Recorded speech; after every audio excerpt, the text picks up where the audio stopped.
¿Cómo funciona? Quizá no lo hayáis pensado nunca, pero están ahí. Si no fuera por su zumbido, ya os habríais olvidado completamente de su existencia. El transformador. El último lugar por el que pasa la corriente eléctrica antes de colarse en tu casa. ¿Para qué sirve? ¿Estáis de broma? Intentad dominar una descarga de 25.000 voltios. Este alto voltaje es la única forma de que la corriente eléctrica recorra grandes distancias sin perder energía. Pero si dejásemos entrar 25.000 voltios en casa, no pasaría nada bueno. Las cosas se pondrían bastante feas. Los aparatos eléctricos se freirían al instante y además habría que lidiar con diversos cortocircuitos, incendios y explosiones. Por eso los transformadores son tan útiles.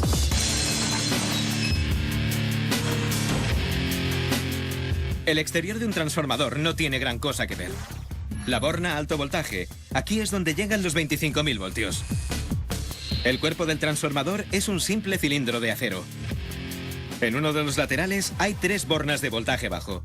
Los 120 voltios que hacen funcionar prácticamente todos los aparatos de la casa llegan hasta aquí con los 240 voltios que necesitan el horno y la secadora. ¿Cómo se reducen 25.000 voltios a 120 y 240? Una palabra: inducción. Fascinante y muy sencilla. La inducción funciona así. La corriente entra en el transformador e impacta en un devanado de cobre, el devanado primario. La corriente genera un campo magnético, y si se pone un segundo devanado entre el campo magnético se genera una corriente eléctrica. Eso es la inducción. Si el cable envuelve el devanado secundario el mismo número de veces que el primario, la corriente inducida en el devanado secundario coincidirá exactamente con la corriente del devanado primario. Pero si el cable solo da la mitad de vueltas, se consigue la mitad de voltaje. Así de sencillo.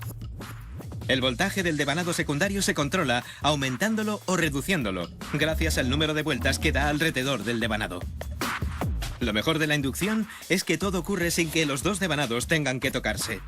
Algo que puede atribuirse a los principios del magnetismo. En esta maqueta de transformador, el magnetismo tiene unas cuantas sorpresas guardadas.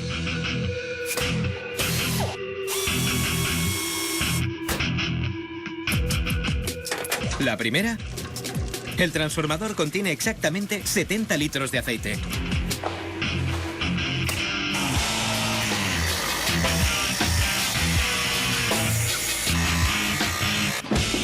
La segunda, los cables de los devanados de cobre y aluminio están cubiertos de papel. Y la tercera, no solo hay un devanado secundario cerca del primario, hay 2. No os preocupéis, lo tenemos todo controlado. ¿Por qué aceite? Porque es un aislante excelente y evita que la humedad penetre en el transformador. En pocas palabras, lo protege de los cortocircuitos. Como no es conductor de electricidad, su función consiste en aislar unos componentes de otros. Aquí todos coincidimos. Poner papel dentro de un transformador resulta algo extraño. Pero el papel absorbe el aceite y consigue meterse entre los abigarrados componentes del transformador. Sí, el aceite aísla el transformador, pero no serviría de nada sin papel. Veamos por qué. Las hojas metálicas de los devanados nunca se tocan. Están aisladas gracias al papel empapado en aceite. Así no hay que preocuparse por los cortocircuitos. La corriente de 25.000 voltios pasa por el devanado primario y genera un campo magnético en el núcleo metálico de los devanados circundantes. En los devanados secundarios se induce una corriente eléctrica. Pero, ¿por qué 2 devanados secundarios? Debido a la relación de vueltas, cada uno genera 120 voltios. Y si hay 2, pueden combinarse para generar 240 voltios. Y todo esto sin que ninguno de los componentes se toque. La inducción. Sencilla, eficaz y segura. Solo queda una cosa por explicar. ¿Por qué zumba constantemente? Es hora de usar una bonita palabra. Magnetostricción. Suena complicado, pero es muy sencillo. Significa que el metal vibra gracias a la alternancia del campo magnético que generan los 25.000 voltios.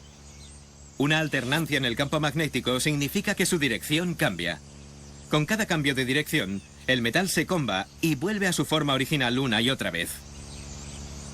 Ahora ya sabéis por qué zumba tanto.